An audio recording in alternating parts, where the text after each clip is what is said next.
Bonsoir à toutes et à tous. Eh bien, sans plus attendre, je vais présenter notre prestigieux panel ce soir. Alors, je vais commencer par ces dames, elle est plus jeune. Au milieu, nous avons Alexandra Houssaye. Elle est chargée de recherche au CNRS. Elle est paléobiologiste. Elle nous dira en quoi cela consiste. Et tout particulièrement, elle travaille sur la paléobiologie des vertébrés. À ma droite, Isabelle Rouget, maître de conférence à Sorbonne Université, paléontologue et tout particulièrement des ammonites et autres céphalopodes. Les céphalopodes, je vous le rappelle, ce sont les calmars, les pieuvres, les seiches, etc. Et puis tout au bout, nous avons avec nous Philippe Taquet, paléontologue, spécialiste des dinosaures. Philippe Taquet a dirigé le Muséum national d'histoire naturelle. Il est membre de l'Académie des sciences et il est dans le laboratoire CR2P, Centre de recherche en paléobiologie et en paléoenvironnement, tout comme tout comme Isabelle à ma droite. Et Alexandra, quant à elle, est chercheuse dans l'unité mécanisme de l'adaptation et évolution. Voilà donc pour les personnes, les chercheurs et chercheuses que nous avons avec nous ce soir. Et on va aborder le sujet tout de suite. Puisque la question est de savoir ce que le fossile nous dit de l'évolution. Mais qu'est-ce qu'un fossile, messieurs, dames? Je vous le demande. Alors, ce n'est pas à vous que je vais le demander, ce sont à mes collègues. Qu'est-ce qu'un fossile? Isabelle, tu veux te lancer sur la question? Alors, qu'est-ce qu'un fossile? On peut dire déjà qu'un fossile, c'est un témoignage de vie ancienne. On peut dire qu'un fossile, c'est un reste d'organisme ou une trace d'organisme disparu que l'on retrouve dans des roches ou des sédiments anciens. Alors un fossile, ça peut être, évidemment, dans l'image pour tout le monde, ça peut être comme ce superbe Trix, ce T-Rex, un squelette préservé dans les sédiments, mais ça peut aussi être une coquille d'un coquillage, par exemple, mais ça peut être aussi des traces d'activité d'organismes, donc un témoignage de vie ancienne, par exemple une trace de terrier ou un organisme qui va ramper sur le sol ou au fond de l'océan va laisser une empreinte de cette trace qui va se préserver dans les sédiments, et ça c'est aussi ce qu'on appelle un fossile. Alors, des traces du vivant, ça peut encore être des choses plus petites, même moins tangibles pour nous. Par exemple, une molécule organique du vivant, une molécule organique, c'est un reste de témoignage du vivant, et donc, en ce sens, c'est aussi un fossile. Donc, la notion de fossile recouvre finalement un panel d'objets extrêmement large, du squelette ou de l'empreinte de coquillage qui est assez facile il est facile de se le représenter, vous l'avez tous déjà vu, jusqu'à des choses qui sont beaucoup moins tangibles, comme de la molécule ou une trace. Une empreinte de feuilles, par exemple. Une diversité d'objets extraordinaire. Il y a même des gens qui sont capables d'extraire des protéines de fossiles. Donc, il y a des stades où il n'y en a plus, il y a des anciennetés de fossiles pour lesquelles on pourrait dire qu'il n'y a plus de traces de matière organique, d'autres pour lesquelles il y en a. Alors, c'est compliqué, cette affaire. Oui, je suis d'accord. J'ai, dans ma carrière, fait une note de paléobiochimie pour retrouver du collagène fossilisé dans des arthrodies, c'est-à-dire des vertébrés très primitifs, et des dinosaures, faits avec un Américain qui s'appelait Wyckoff, qui était le précurseur de la paléobiochimie. Maintenant, c'est courant parce qu'il y a des méthodes d'analyse et des outils. À l'époque, il fallait broyer quelques grammes. C'était pas très bien pour moi de broyer mes fossiles et de les passer à la moulinette. Mais enfin, en effet, c'est très vaste et ça continue à s'élargir, la notion de fossile. Oui. C'est formidable pour nous, d'ailleurs. Oui. Et ce qui est fascinant dans les fossiles, c'est qu'on se fait une représentation du fossile comme d'une structure de grande taille. Enfin, on s'en fait la représentation de la forme qu'il nous donne à voir, mais quand on coupe le fossile et qu'on le regarde au microscope, c'est pas fini, il y a encore des surprises. Ce qui est fossilisé garde sa structure finalement minéralisée, mais jusqu'à des niveaux très petits. Et on peut voir de la structure interne de l'os à l'échelle du micron. On peut voir le mode de remplacement de l'os chez un vertébré. Je dis os parce que je pense à des coupes d'os de vertébrés où la coupe fine peut nous donner à voir beaucoup de témoignages de la vie de l'organisme, notamment son métabolisme, est-ce qu'il était à sang chaud, à sang froid. Enfin, il y a énormément de données à tirer des fossiles. C'est peut-être un peu ce qu'on va voir un peu ce soir, ce dont on va débattre. Un fossile, c'est un témoignage de vie ancienne, et son témoignage, c'est pas simplement forcément sa forme, et ce que peut nous renseigner sur sur quoi elle nous renseigne, pardon. Mais effectivement, plus on va aller à l'intérieur, c'est un témoignage de vie ancienne qui peut nous apporter des informations sur beaucoup d'aspects de questionnement sur la vie ancienne, qui peuvent être effectivement l'environnement, le mode de vie, des choses comme ça. Alors justement, Isabelle, tu as dit vie ancienne. Je me tourne vers Philippe Taquet. Le fossile, il témoigne d'une époque révolue. Et ça, c'est une caractéristique aussi du fossile. Le temps long. Voilà. Le fossile est pour nous un merveilleux objet sur l'appréhension du temps long et du temps profond, dont je vais vous parler quelques instants, mais aussi ils sont les marqueurs de la géohistoire, on en parlera après, et ils sont des témoins de l'évolution, donc ça fait beaucoup de choses. Mais pour le temps long, j'ai mis cette image parce que, vous voyez, c'est le goumier de la préfecture d'Agadez, qui est là, chargé de nous accompagner dans le désert du Ténéré, c'est une partie du sud du Sahara, ça se passe au Niger, en 1966, là, il y a longtemps, du temps court, mais il y a longtemps pour moi. Et je commençais mes travaux à l'âge de 25 ans et j'étais envoyé là sur place pour récolter des dinosaures. Il s'interroge devant ce squelette qui est là, dégagé par le vent de sable, naturellement. C'est en plein désert et là, il n'y a pas de fouille. Et il était là, couché sur le côté.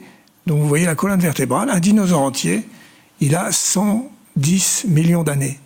Le Touareg peut évidemment pas imaginer le temps long.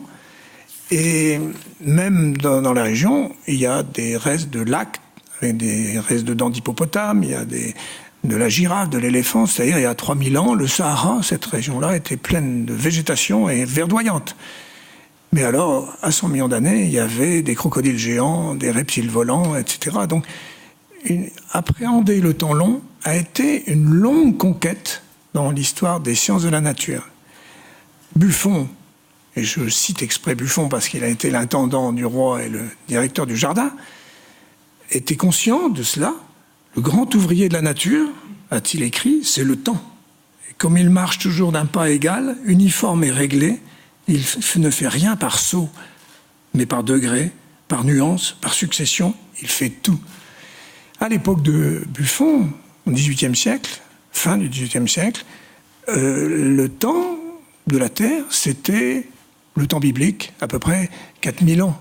Il y avait un évêque en Grande-Bretagne qui s'appelait Ucher, qui avait fait un calcul d'après les générations décrites dans l'Ancien Testament, estimant à 4004 ans le début de l'histoire de la Terre. Et quiconque avançait l'idée d'un temps long était en désaccord avec les idées de la religion. Buffon a essayé, un des premiers en tout cas, d'appréhender le temps long, le deep time, comme disent les Anglais, les anglo-saxons, le temps profond. Et il a eu une idée assez astucieuse. Il était maître de forge à Montbard, en même temps qu'il dirigeait le jardin des plantes. Et il s'est dit que, puisque la Terre, à l'origine, était un globe incandescent, essayons de calculer le temps que la Terre a mis à se refroidir jusqu'à la période actuelle. Pour ça, il avait des forges. Il a utilisé des sphères d'acier qu'il a portées au rouge, des sphères de dimensions différentes, des grosses, des moyennes, des petites. Il les a portées au rouge dans les forges de Montbard, en Bourgogne, qu'il dirigeait, et il a calculé le temps que ces sphères se mettaient à retrouver une température normale sur laquelle on pouvait poser la main. Il a été impressionné par le calcul en extrapolant la dimension probable de l'âge de la Terre. 6 et 10, ça devait faire à peu près 60 000 ans, ce qui était sacrilège. Et il s'est fait taper sur les doigts par la Sorbonne, qui était en rivalité avec le jardin du roi, qui a dit « Monsieur le comte, il y a dans tous vos écrits 14 propositions qui vont contre les Écritures. Et il faut que vous reniiez ce que vous avez écrit. » Buffon, heureusement, était tout puissant auprès de la royauté, et il a dit « oui ». Il n'a jamais changé ses textes, finalement. Mais il s'était évidemment trompé, puisque en fait, le temps profond était bien plus vaste. Et même après, au XIXe siècle, un physicien anglais qui s'appelait Lord Kelvin, qui est célèbre pour avoir travaillé sur les températures, le Kelvin, a essayé en physicien de calculer le temps aussi de l'âge de la Terre. Et il s'est complètement trompé. Il est arrivé à des millions d'années. Mais ça n'avait rien à voir avec 4,6 milliards d'années, qui est l'âge que l'on considère aujourd'hui. Vous voyez donc, encore aujourd'hui, et je terminerai là-dessus, beaucoup de gens ne croient pas au temps long et au temps profond. Je vais prendre un exemple très simple. Madame Sarah Palin, dont vous avez entendu parler sûrement, qui a été candidate à la présidence, à la vice-présidence des États-Unis, est persuadée que les dinosaures et les hommes vivaient en même temps. Et elle n'est pas la seule aux États-Unis à faire des confusions sur le temps court et le temps profond. Voilà. Et donc, c'était une conquête des naturalistes, des géologues, des géophysiciens, au fil du temps, d'arriver aux âges réels de la Terre avec de nouvelles méthodes dont on pourra parler, en particulier les mesures de la radioactivité. Oui, parce que qui dit temps dit datation. Voilà. Et il existe bien des méthodes pour dater ce dans quoi les fossiles sont inclus, c'est-à-dire, comment les qualifieriez-vous? Des sédiments, des roches, enfin... Des sédiments, des roches. Des sédiments, oui. Et donc, en fait, ce temps long, il est borné par des dates qu'on arrive à mettre en place. Comment, Isabelle, on met en place les relations entre les fossiles et les dates? Alors, c'est vrai que quand on parle des temps anciens ou du temps long, ou ce que nous évoquait Philippe, on met des dates, on parle de 6000 ans, et puis de millions d'années, et de dizaines de millions d'années. Donc, il y a des méthodes aujourd'hui qui permettent, avec des propriétés des atomes radioactifs notamment, de mettre des datations sur une roche, sur des minéraux inclus dans des roches, qui permettent de mettre des datations en millions d'années. Ce qu'on pourrait appeler le temps absolu. Le temps est continu, et on peut mesurer ça. Avec les fossiles, on ne date pas en millions d'années. En fait, les fossiles sont des excellents marqueurs du temps. Et comme les atomes, en fait, radiogéniques, ce sont des chronomètres. Et les fossiles sont des individus, fossilisés évidemment, mais leur espèce, les groupes qu'ils représentent, ont vécu à une période donnée, pendant une durée donnée. Et en ce sens-là, ce sont des chronomètres et des marqueurs de temps. Et donc, avec les fossiles, on fait ce qu'on appelle de la datation relative, c'est-à-dire qu'on sait que toutes ces espèces ont vécu à une époque donnée, pendant une durée donnée, et on peut faire un calendrier chronologique de la position des espèces les unes par rapport aux autres. Et donc, avec des fossiles, on peut dire plus vieux, plus jeunes. Et en recoupant l'âge des sédiments mesurés avec des méthodes radiochronologiques, donc en utilisant les atomes radioactifs, et en regardant où se placent les fossiles, on arrive maintenant à placer des fossiles dans des tranches de millions d'années, par exemple. Et donc, c'est une combinaison des données issues de la datation absolue et de la datation relative. Hein. Et je rajouterais même peut-être que il y a d'autres datations encore. Quand on compare le matériel génétique des organismes actuels, par exemple, quand on compare le matériel génétique, l'ADN, et qu'on sait à peu près à quel rythme change l'ADN, parce qu'on le sait par ailleurs indirectement, on a aussi, là encore, une troisième source de datation qui est la datation par horloge moléculaire. On peut connaître la date présumée du dernier ancêtre commun à deux organismes actuels que l'on analyse aujourd'hui. On sait par exemple qu'un poulet et un chat, l'ordre de grandeur, c'est 300 millions d'années, en gros. Et quand on intercale ces données-là avec les données de datation relative fossile, on enrichit l'histoire, la mise en histoire dans le temps long des êtres vivants. Avec une nuance, le dinosaure là, j'ai parlé de 110 millions d'années, à 10% près. C'est-à-dire que, mettons, à 1 million d'années près. Il faut bien relativiser les choses. Par contre, les spécialistes d'ammonite, céphalopodes, ont une précision plus grande. Voilà. Ce qui est intéressant avec les fossiles, c'est que finalement, ils ne donnent pas directement d'âge en millions d'années, mais finalement, ils nous donnent des datations beaucoup plus précises que certaines méthodes absolues en millions d'années. Parce que, comme le disait Philippe, il y a toujours une marge d'erreur quand on fait ces méthodes, qui sont des méthodes mathématiques avec des calculs. Il y a des marges d'erreur à plus ou moins 1 million d'années, plus ou moins 500 000 ans. Et en fait, les espèces, au cours du temps, ont évolué beaucoup plus vite que ça. Donc finalement, elles ont pour certaines, comme les ammonites par exemple, le groupe dont je suis spécialiste, ont une dynamique évolutive extrêmement rapide et les espèces se renouvellent extrêmement fréquemment. De fait, probablement que la tranche de temps qu'elle marque est de l'ordre de parfois 100 000 ans ou 500 000 ans. Donc en fait, ça a une résolution temporelle qui est assez excellente. Et ça permet, quand on veut comparer les datations moléculaires avec les positions des organismes, d'arriver à un degré de précision qui est vraiment inédit par rapport aux données chiffrées, quoi. Alors, il y a des datations en gros à une vache près, quoi, et puis il y a des datations à une souris près. Voilà. Et il y a des bons marqueurs de temps, des bons fossiles qui marquent le temps, comme les ammonites, qui ont des formes, des dynamiques évolutives assez rapides. Et puis il y en a, comme le dinosaure ici, qui sont moins efficaces, parce qu'on n'en trouve pas beaucoup, pas souvent, et donc on n'arrive pas à avoir un degré de précision très, très important avec ces fossiles-là. Alors on date les fossiles, on date les couches et on date aussi des apparentements. Tout à l'heure, je parlais de date du dernier ancêtre commun entre deux lignées actuelles. Eh bien, qui dit apparentement dit degré relatif d'apparentement. Les fossiles permettent aussi de préciser, Isabelle, les degrés relatifs d'apparentement. L'histoire des organismes, finalement. Oui, c'est vrai que ces fossiles, on peut dater un peu les divergences, mais aussi on peut déjà les caractériser. Les fossiles, on a dit que c'était d'abord, on trouve la forme d'un organisme. C'est d'abord ça qui va nous sauter aux yeux, et donc on va pouvoir comparer cette forme fossile avec, par exemple, des formes actuelles et essayer de rapprocher notre fossile d'un groupe. Et en ce sens-là, le fossile va finir par nous raconter, nous préciser l'histoire évolutive du groupe. Par exemple, moi je travaille sur les ammonites, qui sont des céphalopodes fossiles, donc comme aujourd'hui les poulpes, les seiches ou les calamars. Et ce sont pourtant des organismes très différents. Et au départ, on les a apparentés parce qu'ils ressemblaient à... Ils avaient une coquille comme le nautile. Ils sont donc comme un nautile actuel, qui est un céphalopode.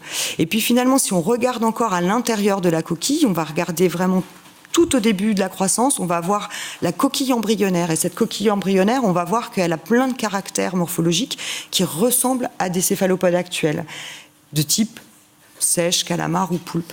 Et du coup, on va pouvoir les rapprocher, on va pouvoir, par comparaison, raconter l'histoire évolutive du groupe. Je retiens aussi les résultats spectaculaires de ces dernières années. Tout le monde pensait connaître ce que c'est qu'une tortue, par exemple. Et il y a eu des découvertes phénoménales. Non seulement on a découvert de nouvelles tortues fossiles datées d'à peu près 220 millions d'années dans le Trias, qui nous apprennent que les tortues ont eu un plastron, c'est-à-dire en gros, si vous pensez que la tortue est dans une carapace, c'est ce qu'on dit généralement, la tortue elle a une carapace. La partie inférieure de la carapace, la partie ventrale, elle est apparue avant la partie dorsale, et puis c'est surtout que les tortues nous cachaient bien leur crâne. Elles font semblant d'avoir un crâne. Quand je dis elles font semblant, en fait elles avaient bien une fenestration temporale, alors que chez les tortues actuelles on se demande s'il y en a une, en tout cas on n'en voit pas. Bref, les découvertes successives des fossiles nous replacent par moments, nous rebattent les cartes sur les relations d'apparentement. Les tortues apparaissent maintenant plus proches des lézards et des serpents que nous le croyions jadis. Et c'est spectaculaire parce que simplement ça touche des organismes que nous croyions dans le passé bien connaître. Et la comparaison des caractères et la découverte de nouveaux caractères, c'est en effet très très puissant. Surtout les caractères que nous permettent auxquels on a accès via les nouvelles technologies. Certaines de ces tortues, certaines de ces précurseurs, si j'ose dire, de tortues de la fin du Permien, 280 millions d'années, des fossiles qui pourtant étaient connus depuis la fin du 19e siècle, eh bien, les Allemands les ont passés, ces fossiles, le crâne en particulier, de Notosaurus, au scanner tomographique à rayon X. Et ça les nouvelles technologies, les dissections de crâne virtuelles sur ordinateur nous donnent accès à des structures qu'on ne voyait pas sur le fossile au départ par des analyses plus classiques. Et du coup, la position de ces organismes a changé dans la façon dont on range le vivant. Mais il n'y a pas qu'une histoire de position et de qui est plus proche de qui, il y a aussi matière à étudier le fonctionnement des organismes. Et là, je vais me tourner vers Alexandra. Les fossiles, c'est pas seulement qu'est-ce que c'est et d'où ça vient, mais c'est aussi du comment ça marche. Oui, complètement. Et c'est vrai qu'on se dit, c'est intéressant de voir un fossile pour essayer de... On regarde à partir de nos os, on va essayer... Enfin, quand on travaille sur les vertébrés, à partir des os, et on va essayer de reconstituer le squelette et de se dire comment pouvait bouger l'animal dans les temps passés. Donc ça, c'est intéressant en soi, et c'est quand même merveilleux quand on arrive à reconstruire l'organisme et essayer d'imaginer comment il pouvait être. Après, il y a tout ce qui est morphologie fonctionnelle. Moi, c'est mon domaine d'étude, où on va essayer de comprendre le lien entre la forme et la fonction d'une structure. Donc, par exemple, sur l'os, on peut étudier comment est-ce que les os vont être adaptés en fonction des contraintes qui sont imposées à l'organisme dans son environnement. Mais il peut y avoir plein de formes, et donc il y a une grande diversité de formes.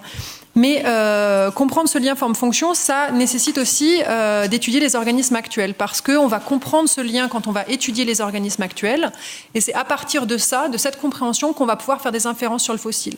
C'est pour ça que tout paléontologue ne va pas forcément travailler que sur les organismes fossiles, mais on a un gros besoin de faire un travail sur les organismes actuels pour pouvoir avoir des hypothèses stables, des hypothèses vraiment solides, sur lesquelles ensuite faire nos hypothèses sur la paléobiologie des organismes fossiles.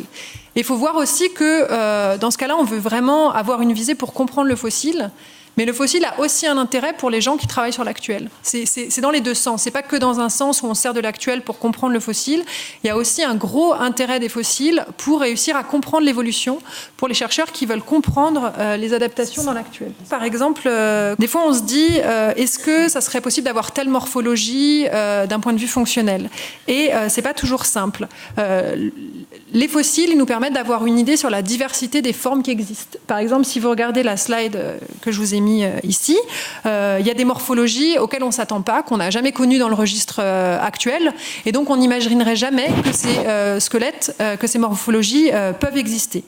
Et d'un point de vue de la relation entre la forme et la fonction pour comprendre les mécanismes adaptatifs, c'est important.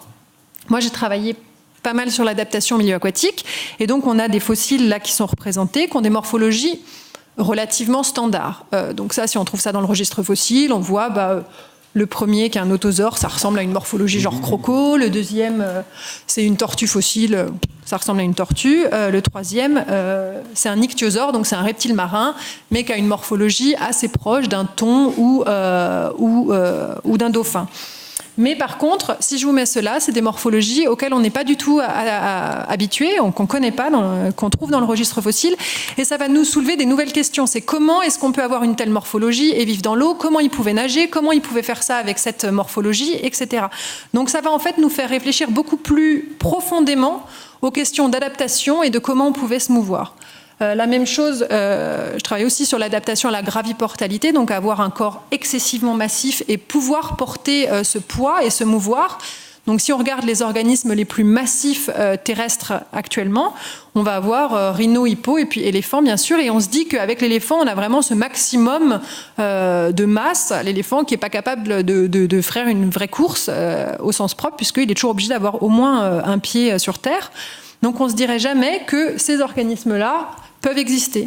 Et néanmoins, quand on va voir ça dans le registre fossile, d'un point de vue fonctionnel, c'est vraiment intéressant parce qu'on se dit en fait, on peut vraiment avoir des masses aussi énormes et être capable de se mouvoir. Pendant longtemps, pour les grosses dinosaures sauropodes, donc comme un diplodocus, on s'est dit c'est impossible que ces organismes se soient déplacés sur Terre. Donc ils devaient se mouvoir dans l'eau où la gravité est moins forte. C'était impossible qu'ils bougent sur Terre. Et maintenant, on a des études de biomécanique où on arrive à comprendre comment est-ce qu'il est possible qu'avec une masse aussi énorme, on arrive à bouger.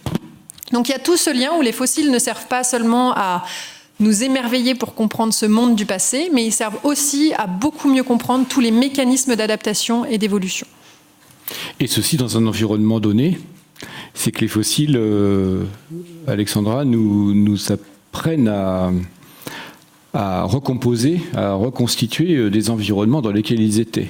Et le fossile, il n'est pas extrait de rien, il est extrait d'un contexte de fouille où il y a d'autres organismes avec lui.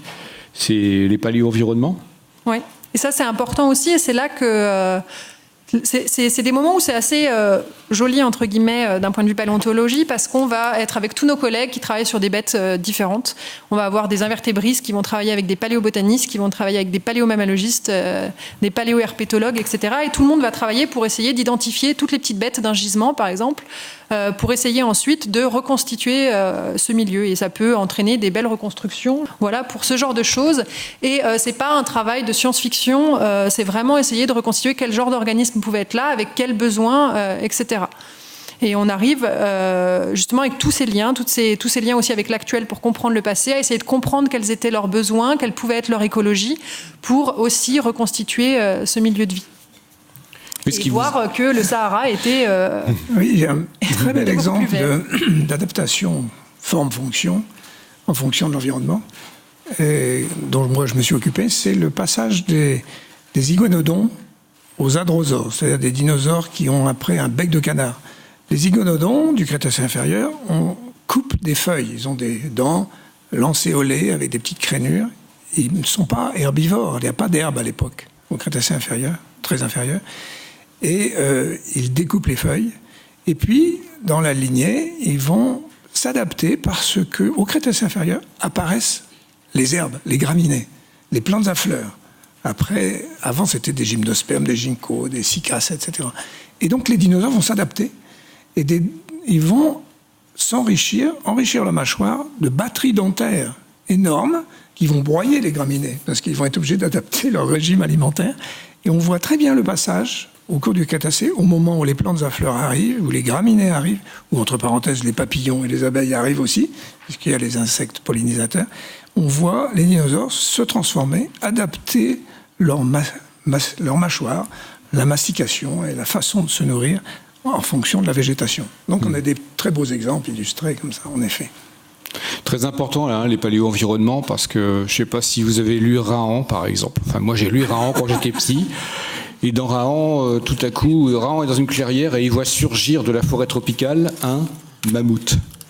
Alors, quand j'étais gamin, ça ne me posait pas de problème, mais maintenant, quand j'y réfléchis, un mammouth dans la forêt tropicale, il devait avoir chaud quand même, hein, le mammouth. Une petite anecdote sur Rahan, parce que, en effet, il y a quelques années, avec Pascal Tassi, qui était un de nos amis, qui était à la retraite maintenant, spécialiste des mastodontes et des éléphants, il a publié beaucoup de choses, il a eu l'idée, il était passionné de bande dessinée, d'exposer dans la galerie de paléontologie les bandes dessinées et la préhistoire. Donc, évidemment, Adèle Blanc-Sec, puisque ça se passe là, mais Rahan. On a invité l'auteur André de Rahan, Chéret, oui, qui est venu. Le dessinateur. Oui. Le dessinateur. Et c'était un homme délicieux, mais il était un tout petit monsieur avec une femme d'une très forte personnalité. On s'est tous demandé s'il ne s'était pas projeté dans Rahan, le grand homme aux cheveux blancs, Superman. C'était très drôle. Qu'est-ce qu'il n'a pas entendu ce jour-là, André Chéret? Parce qu'il avait dessiné 6 doigts à un stégosaure. Alors évidemment, il y avait des débats. Des personnes dans la salle qui il y a un stégosaure à 6 doigts. Là. Arrêtez, j'ai pas fait Rahan pour... C'est pas un cours de paléontologie, Rahan, arrêtez, quoi. Oui, dans mon discours, parce que j'étais directeur à l'époque, j'ai poussé des grands cris préhistoriques. Ah, vous êtes tous enfermés dans la galerie de paléontologie, vous n'en sortirez jamais, vous êtes prisonniers ici, etc. Enfin, on s'est bien amusé. Alors, tu voulais dire quelque chose sur les paléo-environnements? C'est vrai que, comme pour les datations aussi, tous les fossiles ne sont pas aussi bons les uns que les autres pour caractériser des paléo-environnements. Et ça, c'est quand même une chose importante. Par exemple, sur ces images-là, on voit là en haut ce marécage du Carbonifère, donc une période assez ancienne, à plus de 300 millions d'années. C'est l'anatomie encore des plantes qu'on va retrouver. C'est des détails sur les plantes qui vont nous montrer que ces plantes vivent les pieds dans l'eau, par exemple, donc ça devait être un milieu marécageux. Donc là encore, c'est vraiment l'étude de la forme. Et puis, n'oublions pas aussi les microfossiles, parce qu'on n'est pas trop représenté en micropaléontologue ici. Et il ne faut pas oublier cette diversité du vivant qui est énorme. C'est tous les fossiles planctoniques qui peuvent faire des coquilles, des tests, on appelle ça des calcifications, qui sont aussi des excellents marqueurs de l'environnement, qui peuvent nous dire, comme pour les plantes, s'il faisait chaud, s'il faisait froid, s'il faisait humide, sec. Et donc là, des fossiles, on peut extraire des informations tout à fait précises sur un environnement passé, des informations finalement parfois qu'on ne peut pas avoir avec juste le sédiment. C'est vraiment l'organisme qui va donner un paramètre du climat. Même les paléotempératures, avec les isotopes de ces microfossiles, on sait exactement la température à telle et telle époque. Oui. Mine de rien, c'est pas facile de trouver. Alors ça, ce sont ce qu'on appelle des paléopaysages. Et quand on s'intéresse un petit peu à la diffusion des connaissances, quand on creuse les sources qui sont à l'origine des paléopaysages sur la toile ou dans certains livres, on s'aperçoit assez vite que c'est très difficile de trouver un paléopaysage qui est précis scientifiquement, c'est-à-dire qui est vraiment dans la tranche de temps de la couche stratigraphique dans laquelle les fossiles ont été trouvés. Les documents se passant les uns les autres, les auteurs se succédant les uns aux autres, eh bien, on voit des paléopaysages qui englobent des tranches de temps de plus en plus épaisses. Je me rappelle de ces vignettes pour les enfants où on voyait les animaux du Jurassique. Alors c'était tout le Jurassique dans une seule vignette. Ça fait un peu épais, c'est plusieurs dizaines de millions d'années quand même. Voilà. Donc, et quand on cherche vraiment le paléopaysage de du site de Messel par exemple ou du site de Montceau-les-Mines, alors il en existe bien sûr, mais on s'aperçoit qu'avoir des paléopaysages vraiment rigoureux, c'est pas facile. Et parfois avec des mélanges d'organismes qui ne vivaient pas au même endroit, par exemple. Oui, en plus, oui. Ceux qui vivent pas au même endroit et ceux qui vivent pas en même temps. Donc quand on représente les orang-outans avec les chimpanzés dans le même environnement dans l'actuel. Oui, voilà, c'est ça. Et ben justement, puisque orang-outans, chimpanzés, je rebondis sur le thème suivant. Ils sont sur des continents différents. Alors, si on passe aux fossiles, il y a évidemment les fossiles marqueurs de l'histoire de la Terre, parce qu'il n'y a pas seulement les paléo-l'environnement, c'est qu'est-ce que les fossiles nous disent des vicissitudes que le globe terrestre a subies depuis ses origines, Philippe Taquet. En fait, il faut remonter au début du 19e siècle, en 1800 à peu près, où deux naturalistes de cette maison, Georges Cuvier, un des fondateurs de la paléontologie, surtout des vertébrés, et Alexandre Brognard, son ami, ingénieur des mines, ont eu l'idée, d'abord Cuvier étudiait les animaux fossiles du gypse, du bassin de Paris, et Brognard était un ingénieur des mines de formation qui connaissait bien la géologie du bassin de Paris. Cuvier et Brognard se sont associés, comme quoi l'association en sciences est nécessaire avec des spécialités différentes, pour dresser la coupe des terrains déposés dans le bassin de Paris. Et vous avez en bas de cette coupe le Crétacé supérieur avec la crène Meudon, et puis au-dessus, en bleu, vous avez le gypse déposé à Montmartre, dans lequel Cuvier trouvait des paléothériums et des mammifères qu'il a évidemment étudiés avec beaucoup de talent. Et puis, en dessous, vous avez des calcaires. Paris est construit avec le calcaire lutétien, Notre-Dame, avec la mer qui est revenue. Et tout à fait en haut, vous avez des terrains quaternaires dans lesquels on trouvait des mammouths. Dans le bas, les mosasaures, chers à notre ami. Au milieu, des mammifères, des paléothériums, et en haut, des mammouths. Donc Cuvier s'est dit, voilà, avec mes fossiles, je peux voir une succession de faune au cours des temps géologiques, d'ailleurs séparées par des grandes lacunes qui montrent, pense-t-il, qu'il y a eu des événements catastrophiques, puisque les faunes n'ont plus rien à voir les unes par rapport aux autres. D'où l'idée des révolutions du globe de Cuvier. Mais surtout, l'idée de Cuvier, avec Brognard, c'est de se dire, ces faunes fossiles nous permettent de faire de la géohistoire, c'est-à-dire de reconstituer l'histoire de la Terre. Ce qui est une révolution dans les sciences de la nature. Au même moment, en Grande-Bretagne, un ingénieur des mines qui s'appelait William Smith, lui, était préoccupé par la découverte de charbon, utilisait les fossiles, s'étant aperçu lui aussi que ces fossiles avaient des répartitions latérales et que grâce au repère de ces fossiles, des ammonites en particulier, dans les bancs, on pouvait retrouver des veines de charbon ici ou là. Donc il a raisonné en tant qu'ingénieur, mais pas en tant que géohistorien. Et l'historien de la paléontologie, Martin Rudwick, qui est très célèbre, reconnaît à Cuvier, à Brognard, l'idée de faire de la géohistoire. Et avec cette coupe, Cuvier et Brognard ont réalisé la première carte géologique du bassin de Paris, qui est célèbre dans le monde entier, et qui a été publié ici au Muséum. Voilà donc l'introduction, pas forcément du temps long, pas forcément de l'évolution, parce que Cuvier ne croyait pas à l'évolution, mais de la géohistoire, donc de la possibilité d'utiliser des faunes du passé pour reconstituer une histoire. Et cette coupe est absolument fondamentale et historique dans l'histoire des sciences de la nature. Elle date de 1800-1808, il y a eu plusieurs versions. Voilà. Cuvier était loin de se douter qu'il y avait mobilité des continents. Ce n'était pas encore à l'ordre du jour à l'époque de Cuvier, mais Alexandra, les fossiles disent à leur manière aussi quelque chose de la mobilité des continents. Mais oui, ça a été très important dans l'hypothèse de la tectonique des plaques, parce que il y avait plein d'arguments différents, mais les fossiles ont été un argument additionnel et pas négligeable, puisqu'on arrivait à retrouver des fossiles similaires à des endroits du globe qui étaient excessivement éloignés.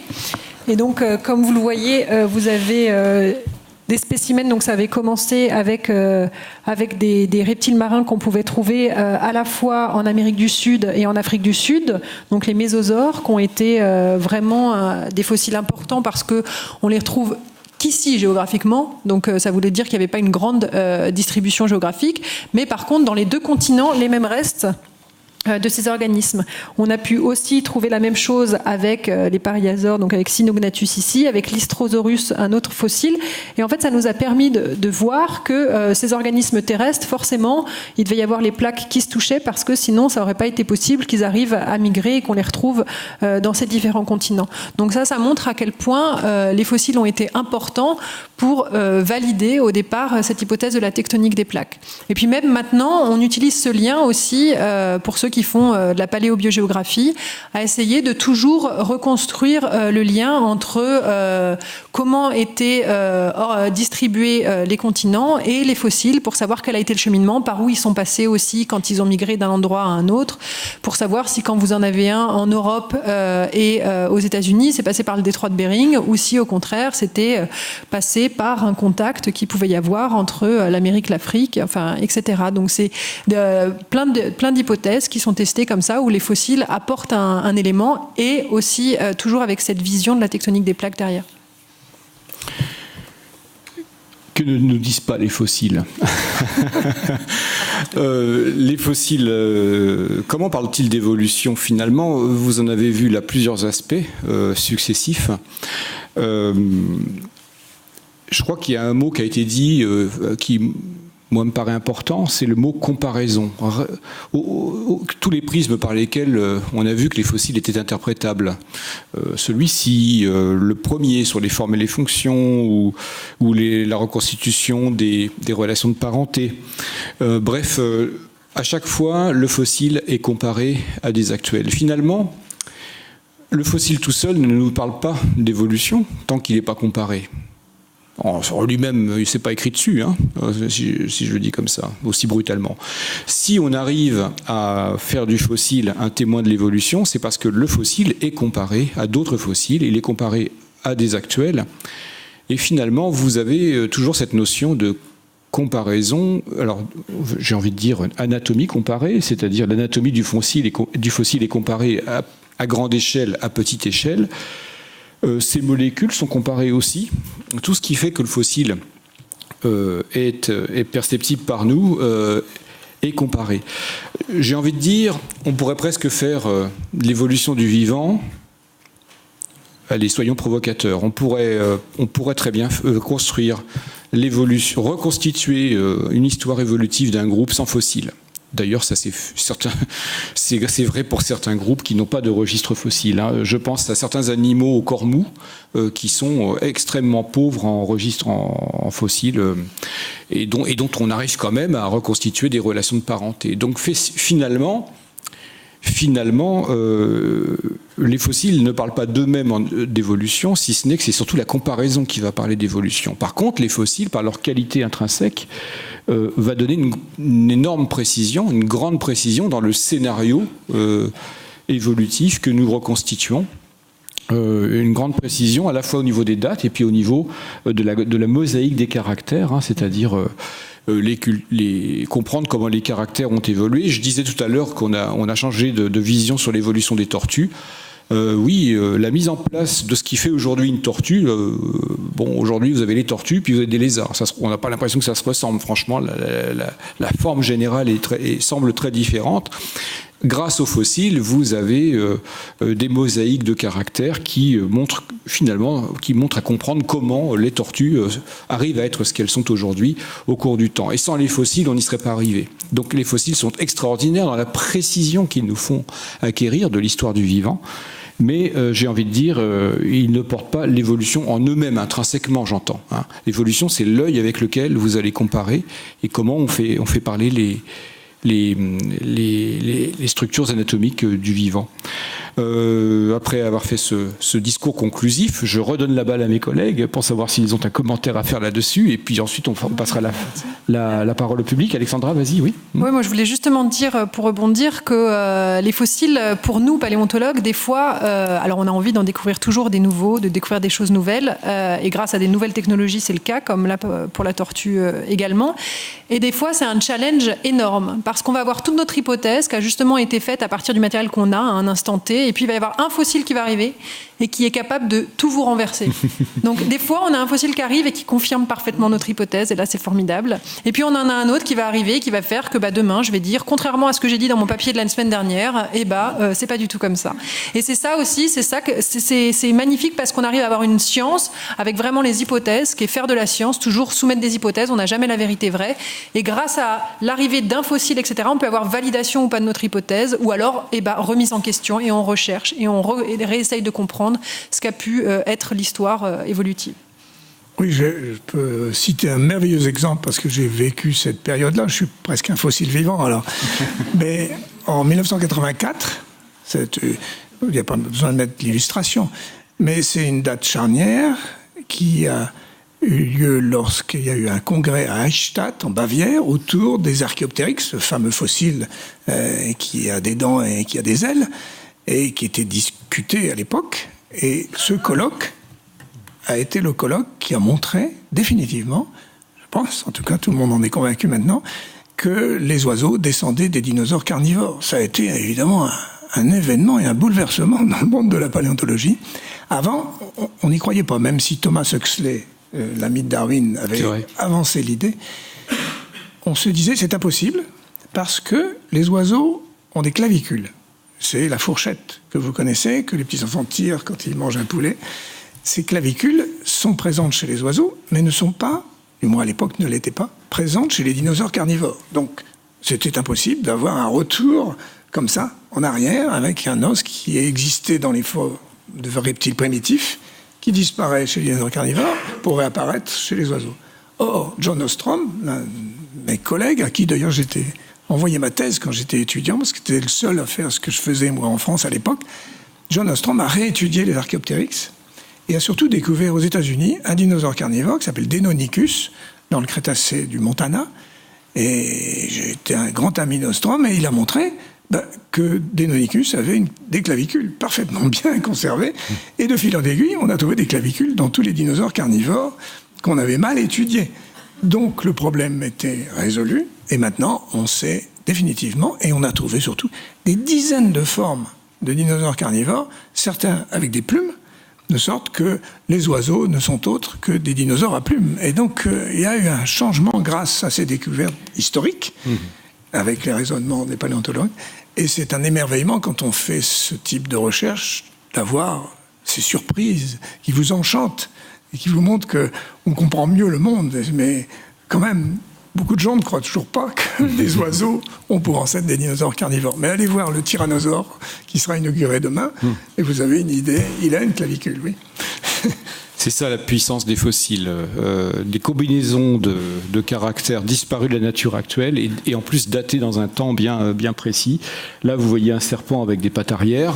On ne voit plus trop ça dans la nature actuelle. Podophyse, c'est ça là, il y a Pachyophyse, mais c'est presque pareil. C'est pareil, oui. L'Archaeopteryx, oui, alors lui, carrément 25 vertèbres à la queue. Des plumes, des dents. Il n'y a plus de bestioles aujourd'hui qui ont à la fois les dents, les 25 vertèbres à la queue et les plumes. Pas de bréchet, mais les clavicules fusionnées en fourchette. C'est une combinaison qu'on trouve pas dans la nature. Et puis bon, sans parler Au-dessus, on a un organisme à 8 doigts, là. Voilà. Acanthosteга. Voilà, aujourd'hui c'est plus que 5. En gros, tout le monde a 5 doigts, enfin tout le monde. Les animaux à membres ont 5 doigts, celui-là il en avait 8. Et plus haut, c'est du cétacé, ou pas encore, pardon. Oui, c'est ça, c'est les premiers cétacés, les ancêtres des baleines, qui étaient forcément... les baleines ont des ancêtres terrestres, donc ça, c'était les formes qui étaient sur le début du retour à l'eau dans cette lignée des cétacés. Ne dites pas quand les poules auront des dents, ce sont les ancêtres des poules qui ont eu des dents. J'espère que vous êtes convaincus par la fascination que peut exercer les fossiles sur nous. Vous allez pouvoir exprimer cette fascination à travers vos questions. Voilà, moi j'ai entendu votre idée du temps long, donc l'époque de Buffon, 4004 ans, et puis après 60 000 ans avec les sphères, et puis après maintenant 4,6 milliards. Est-ce que c'est votre dernier mot? Ou est-ce que les technologies nouvelles vont encore repousser les limites? Ah oui, je suis dans la section à l'Académie des sciences de l'univers et mes collègues astrophysiciens essaient de calculer la date du Big Bang, c'est-à-dire le nombre de... C'est quand même... Oui, alors c'est beaucoup plus approximatif, plus on remonte dans le temps, mais peu à peu, les chiffres s'affinent avec le perfectionnement des méthodes, en effet, donc on approche peu à peu d'une chronologie encore avec des aléas et encore des approximations, en tout cas des statistiquement des marges d'erreur, mais elles diminuent et les progrès sont de plus en plus rapides grâce aux technologies.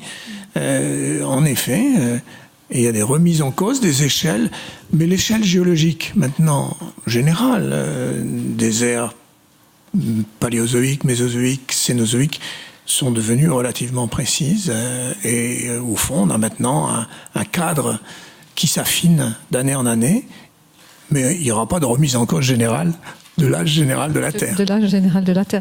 Alors une autre question, on a vu, récemment, moi j'ai vu une émission de vulgarisation, Les mondes perdus, là, sur c'était, bon, je ne sais pas ce que ça vaut au niveau paléontologie, mais en tous les cas c'était intéressant. Et voilà que tous les dinosaures sont devenus poilus. Donc avant, les films qu'on voyait étaient assis dans le documentaire d'il y a 2 jours. On voit des dinosaures avec de la fourrure. Alors parce qu'on a trouvé dans de l'ambre des poils. Et alors, dinosaures poilus ou pas poilus, pour finir? Les dinosaures aviens, surtout avec des plumes. Surtout. On a trouvé des poils chez... C'est des mammifères placentaires ou je ne sais pas quoi, comment on appelait ça. Oui. Mais par contre, ils représentent quand même des animaux préhistoriques tout poilus et même des dinosaures avec des poils. Hein. Vous avez vu le film? Non, oui. non. Eh ben, regardez-le, ça vaut la peine. Hein. Des poils ont été décrits chez des reptiles volants. Donc, ça, oui. Mais des sauropodes poilus, non, j'ai pas vu ça. Regardez le documentaire, c'est assez... Peut-être une petite imprécision du film, effectivement. Oui. Oui, j'avais une question là, parce que j'ai vu récemment à la télévision un reportage sur le mammouth là, qui a été retrouvé dans la glace. Donc c'est l'éléphant poilu en fin de compte. Et il disait peut-être qu'à partir de son sang, je crois qu'ils ont retrouvé du sang dans le mammouth, ils pourraient trouver l'ADN, à partir de l'ADN du sang, mitochondrial, je ne sais pas, on pourrait peut-être fabriquer, à partir du mammouth, faire un éléphant. Bon, à partir de cet ADN. Après, ils nous ont dit, un peu plus tard dans l'émission, que ça serait le contraire qui serait possible. Comme avec cette connaissance sur le mammouth, on pourrait, à partir d'un éléphant, refaire un mammouth à partir de l'ADN de l'éléphant. Je veux savoir ce que vous en pensez. Je vais répondre. Moi, je veux bien... On peut conseiller l'excellent ouvrage de Pascal Tassy aux éditions du Pommier qui s'appelle « Comment faire revivre le mammouth ». Voilà. Il faut faire de publicité. Voilà. De même, pour les dinosaures, Jack Horner, qui a été consultant des films de Jurassic Park, qui connaît bien la France, qui est venu souvent, qui est un ami, a écrit un petit livre il n'y a pas très longtemps, Comment faire revivre un dinosaure. Contrairement au film de Jurassic Park, c'est pas en allant chercher de l'ADN dans de l'ambre, ça ne marchera jamais. D'abord parce que l'ADN ne se conserve pas dans des périodes si lointaines, mais tout simplement en manipulant génétiquement un poulet. Puisqu'il a eu des ancêtres dinosaures, en manipulant avec maintenant les méthodes CRISPR-Cas9, qui sont des méthodes fantastiques qui viennent d'apparaître, on peut faire repousser la queue d'un poulet, lui faire pousser des dents. Rien ne s'oppose à cela si on sait manipuler suffisamment son patrimoine génétique. Est-ce que c'est souhaitable? Ça, c'est une autre histoire. Mais voilà, est-ce qu'on va vraiment refaire un dinosaure? Est-ce qu'on va créer quelque chose à partir du poulet? Mais Philippe, pensez-vous vraiment qu'on refasse quelque chose qui a existé? Il y a une partie du génome qui subsiste dans le génome du poulet, une partie du génome de dinosaures carnivores, comme nous avons, paraît-il, une partie du génome de néandertaliens dans notre génome. Pas beaucoup, mais un petit peu. L'avantage avec le mammouth, c'est juste qu'il y a une préservation complètement exceptionnelle puisque c'est dans la glace, donc il n'y a pas cette transformation en roche. Donc là, on a accès à l'ADN et il y a le séquençage du mammouth qui est excessivement avancé. Donc là, on a un génome, en tout cas, qu'on peut essayer de mimer, alors que pour les autres, c'est beaucoup plus science-fictionnesque. Voilà. Mais pauvre mammouth, hein, si jamais il arrive de nos jours quand même. Oui, bonsoir. Je voulais savoir ce que vous pensiez de la théorie du paléontologue américain Robert Bakker, qui a dit que, comme vous avez parlé tout à l'heure des angiospermes, oui, que les angiospermes auraient été inventés par les dinosaures. Alors, Robert Bakker est un homme que je connais bien, qui est un ami. J'ai d'ailleurs écrit la préface de son livre, Le ptérodactyle rose, qui a été traduit en français. C'est un personnage extraordinaire. Quand j'étais étudiant et que je suis allé voir John Ostrom aux États-Unis, à Yale, pour parler de ma thèse, il était étudiant de John Ostrom. C'était l'époque de Woodstock, vous savez, des hippies. Et donc, quand je suis rentré dans le labo de Yale, il y avait un hippie penché sur un microscope avec une chevelure immense. C'était Bakker. Et donc, on a sympathisé. Depuis, il a un peu coupé ses cheveux. Mais non, il y a eu une évolution conjointe des flores et des faunes. Et donc, les dinosaures, comme je l'ai expliqué tout à l'heure, ont profité d'une végétation différente et abondante, en particulier les herbes. C'est pour ça qu'à l'époque, ils sont devenus herbivores, alors qu'avant, on était végétariens. Et donc, il y a eu une coévolution entre les faunes et les flores, et les animaux se sont adaptés, comme ils s'adaptent d'ailleurs aujourd'hui, en fonction des changements climatiques, environnementaux, évolutifs. Mais l'invention des plantes n'est pas due aux dinosaures. Simplement, les dinosaures ont sûrement modifié par leur taille, les sauropodes en particulier, les environnements. On a parlé des environnements tout à l'heure, de forêts immenses avec des araucarias, des gymnospermes, un peu comme les éléphants modifient profondément les environnements dans la savane africaine. Si vous allez dans les parcs Kruger aux États-Unis, en Afrique du Sud ou en Namibie, on voit que les éléphants jouent un rôle dans l'écologie très important, en clairsemant les habitats, permettant d'ailleurs à des espèces plus petites de vivre, de manger, de se dissimuler. Et il y a donc sans arrêt des échanges entre les faunes et les flores. Mais ils n'ont pas inventé les flores, évidemment. Oui, et tout à l'heure aussi, vous avez parlé de Lord Kelvin, à propos du temps long, etc. Oui. On sait aussi que, bon, à cette époque-là, Darwin avait aussi cette conception d'un temps très long, mais en étudiant peut-être que je me trompe, hein, mais en étudiant l'épaisseur des couches géologiques, comme ça. Mais le temps de l'évolution était présent aussi chez Lamarck, dans un sens, bien longtemps en Darwin, et même avant les controverses qu'il y avait entre Kelvin et Darwin. Oui, tout à fait, vous avez raison. Lamarck était un des précurseurs, ce qu'on appelle le transformisme. Donc il a eu l'idée qu'en effet, la vie n'était pas figée, mais il a donné d'ailleurs un arbre de l'histoire de la vie en faisant des bifurcations.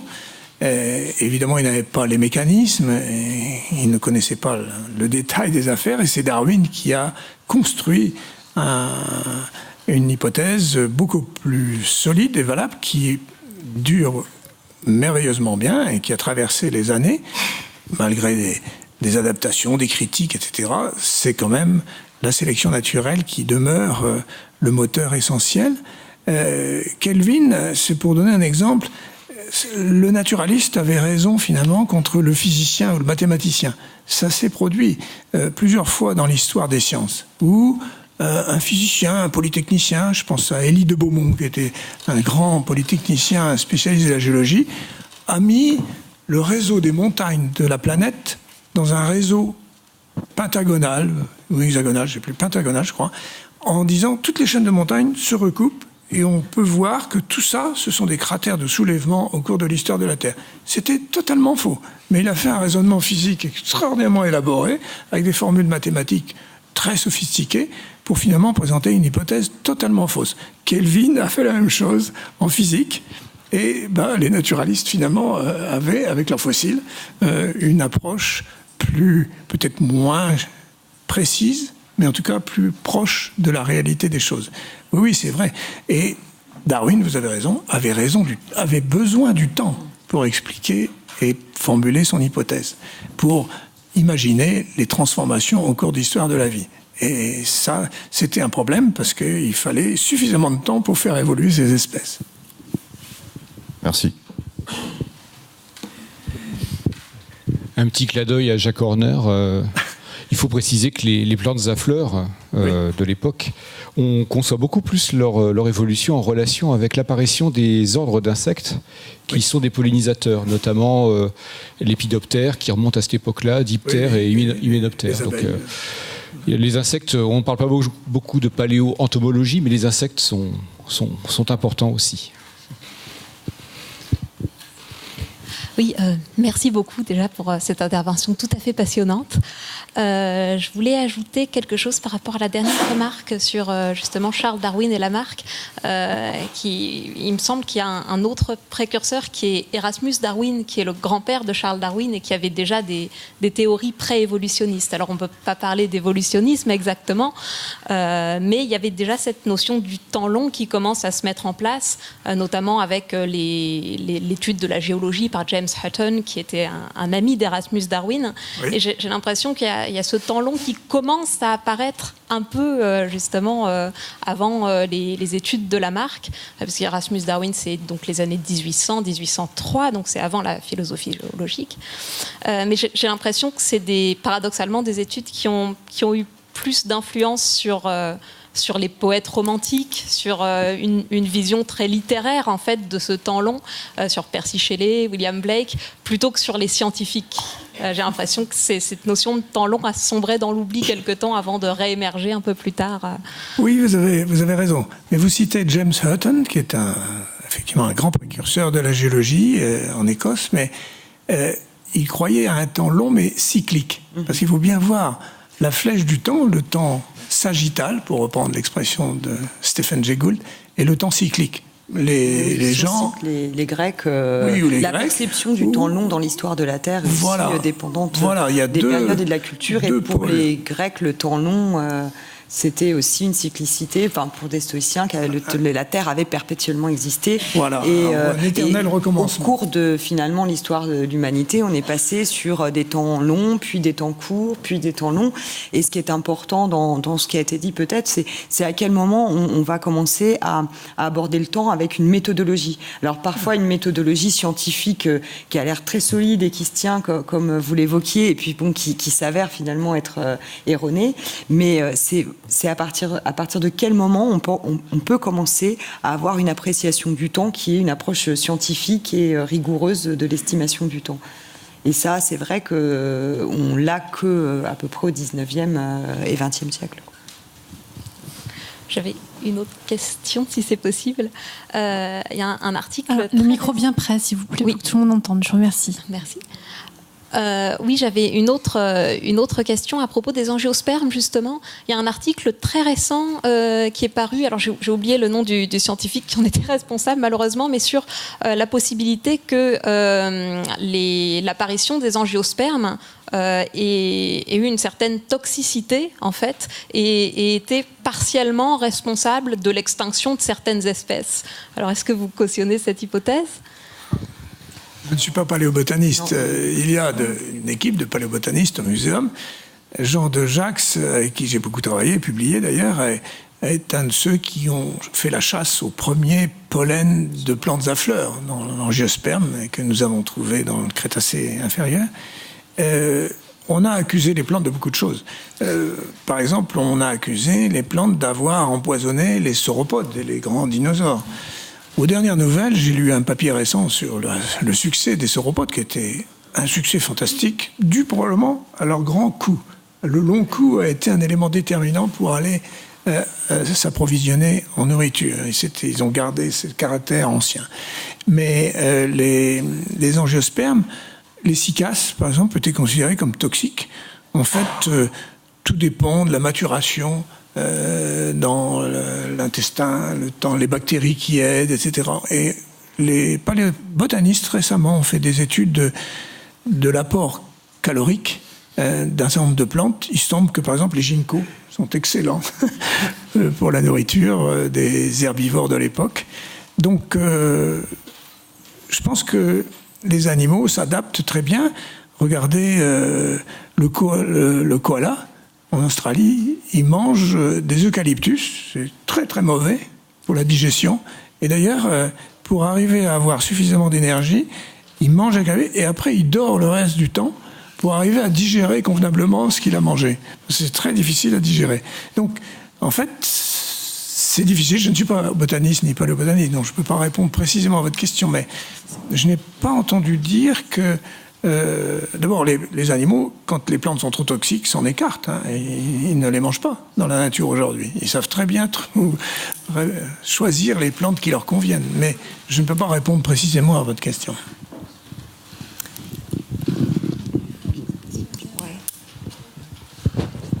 C'est à moi.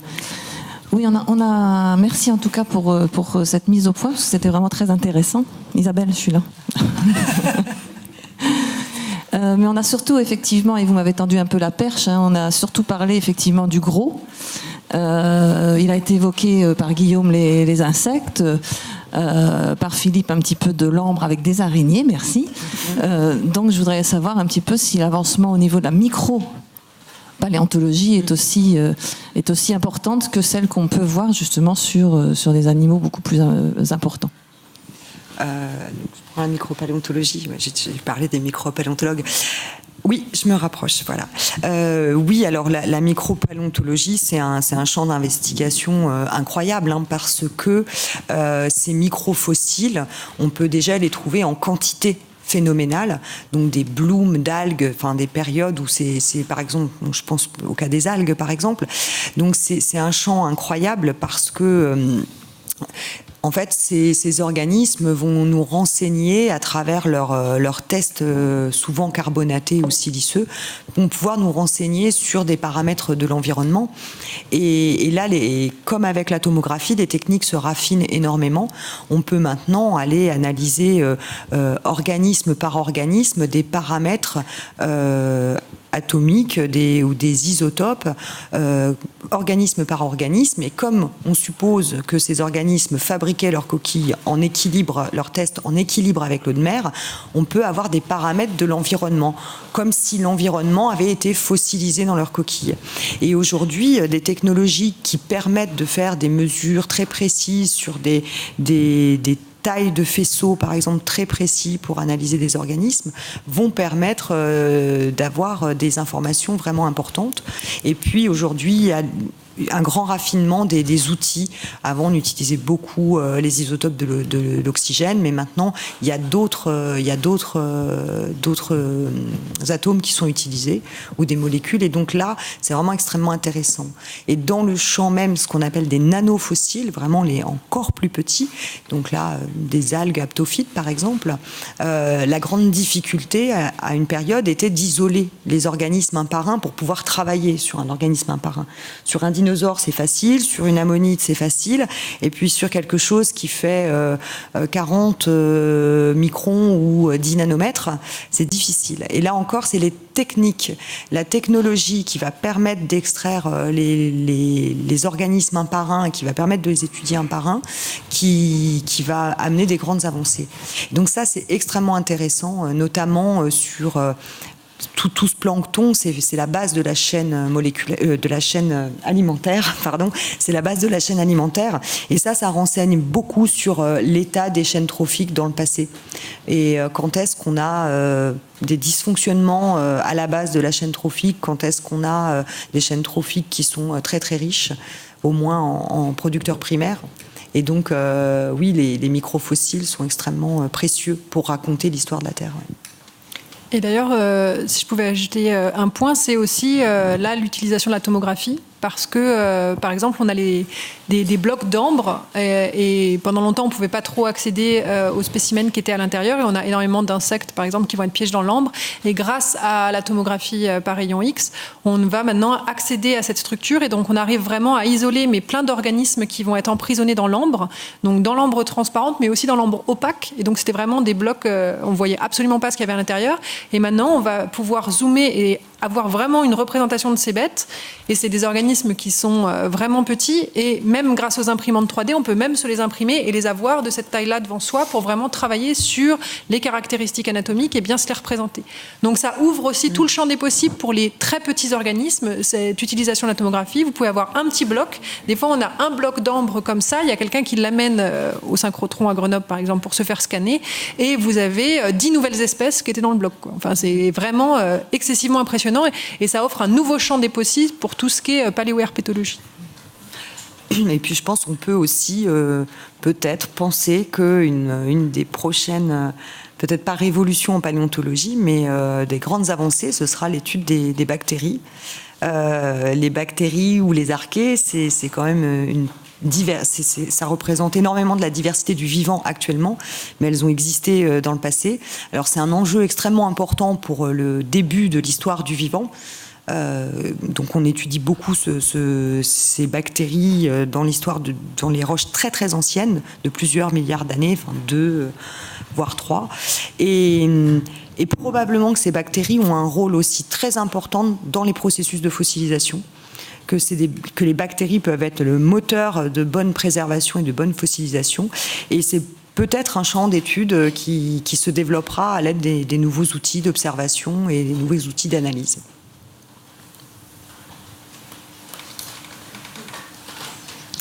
Question de Yvon ? Merci beaucoup. Ah, il y a une dame et après vous. Non, allez-y, on va faire l'un après l'autre. Je voulais vous...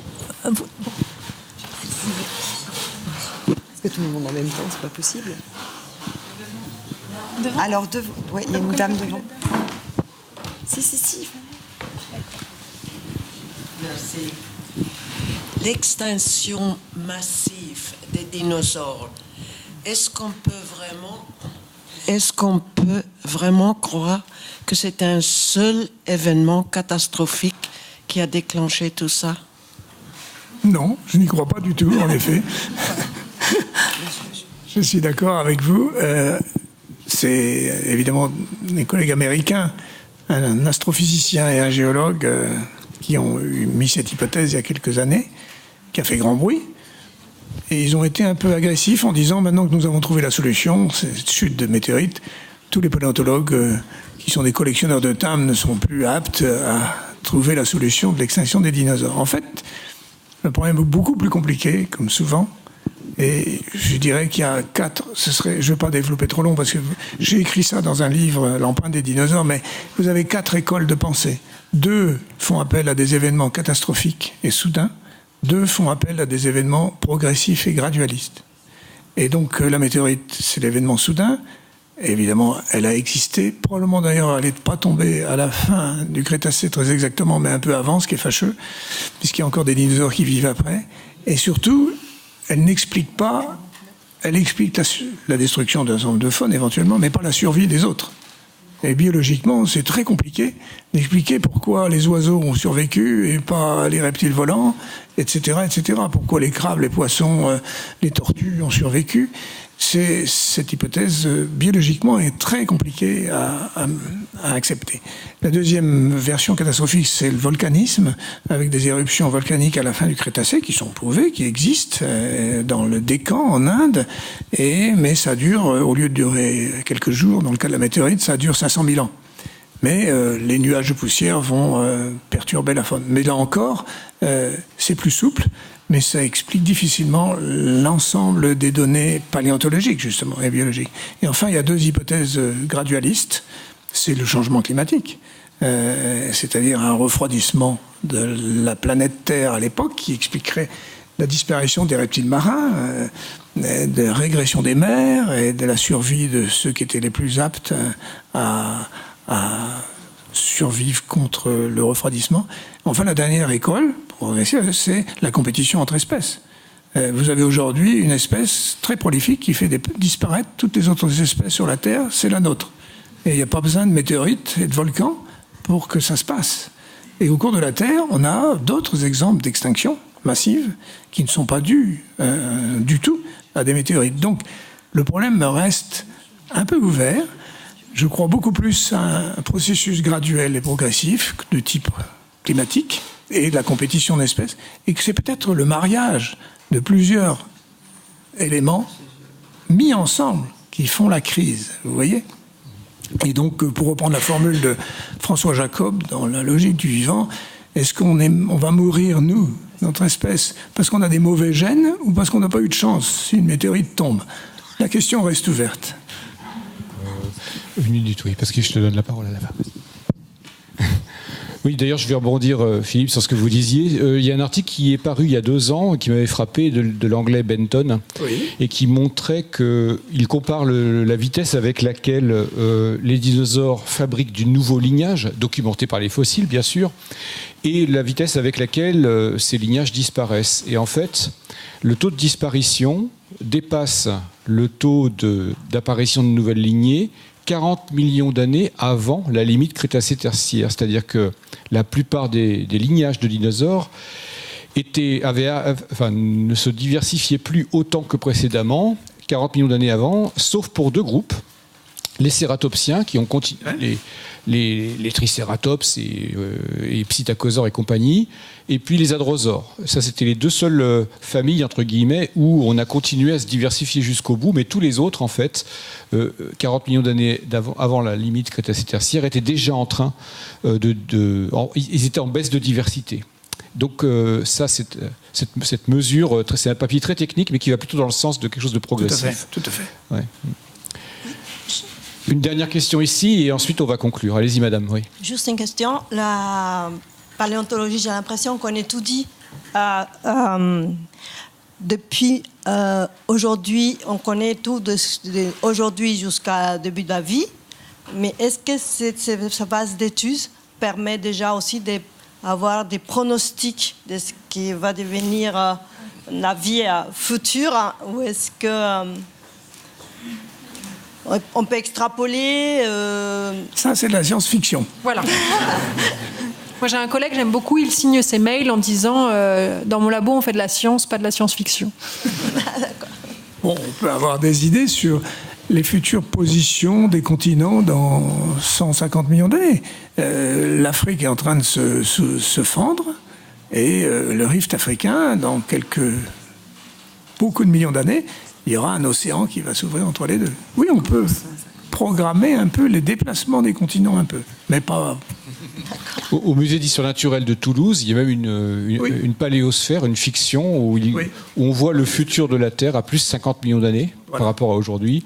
Et en effet, on voit la position des continents un peu différente. Ouais. Purement hypothétique. Ouais. Bien que ce soit calculé par rapport à des lois de la physique et de la chimie. Oui. Cela dit, en évolution, on ne prévoit pas grand-chose, parce que le niveau d'observation dans lequel on est fait intervenir beaucoup plus que les seules lois de la physique et de la chimie. Il y a de la contingence historique et on ne prévoit pas beaucoup l'évolution. Sur le court terme, oui, mais sur le très long terme, on n'y arrive pas. Ouais. Je crois que je vais donner la parole à chacun d'entre vous, chers collègues, parce que vous allez nous dire finalement, les uns après les autres, qu'est-ce que vous souhaiteriez comme belle découverte ? Qu'est-ce que vous souhaiteriez comme futur de la paléontologie avant de conclure pour ce soir ? Alexandra, tu n'as pas le temps de te retourner, c'est toi qui prends la parole.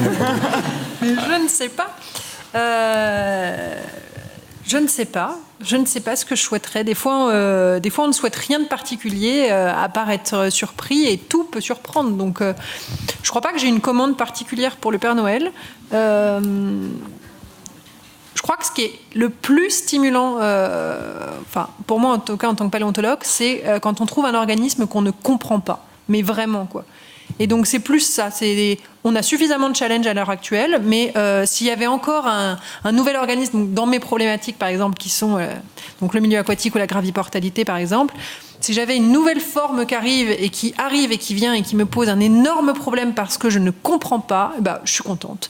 Donc voilà. Ça, c'est une belle réponse de chercheur.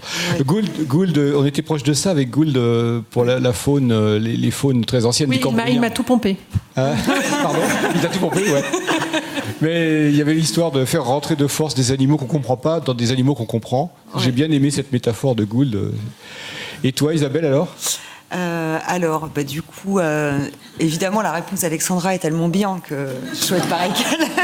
Non, si je voudrais être beaucoup plus concrète, dans les choses comme ça, on se disait que finalement, notre travail, c'était aussi un plaisir d'enfant. Ça nous ramenait à l'enfance, comme la manière dont on a commencé à aimer les fossiles et raconter l'histoire de la Terre.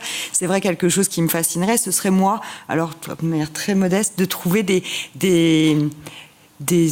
parties molles d'une ammonite. C'est un fossile emblématique que tout le monde connaît parce qu'on le trouve très facilement. Et finalement, c'est beaucoup plus énigmatique qu'un dinosaure ou qu'un trilobite. On n'a jamais retrouvé très peu de parties molles d'ammonite. On ne sait pas si ça a des bras, des tentacules. Et c'est vrai que j'aimerais bien savoir à quoi ça ressemble. Ça, c'est une belle réponse aussi, parce que c'est quelque part se laisser surprendre. Et Philippe, alors ? J'ai une vie de paléontologue merveilleuse et chaque jour était différent. Et c'est ce qui est dans le métier de chercheur, ce qu'il y a de plus fabuleux, c'est l'impression d'être en grande vacances perpétuelles. Pour moi, la notion de travail et de vacances, ça n'existe pas. Je suis en grande vacances perpétuelles. Et ça, c'est merveilleux de pouvoir avoir ça. Mon rêve, je vais être provoquant, mais je suis trop vieux, je ne verrai pas ça, mais vous le verrez peut-être, en tout cas pour les plus jeunes, c'est la découverte de vie sur une autre planète avec d'autres formes de vie. Ça me passionnerait de savoir comment la vie s'est arrangée ailleurs. On va y arriver, très certainement, on va y arriver. Le nombre d'exoplanètes est en train de croître à une vitesse exponentielle. Mes collègues astrophysiciens sont assez optimistes quant au futur de la découverte de la pluralité des mondes habités qu'on attend depuis Fontenelle. Merci.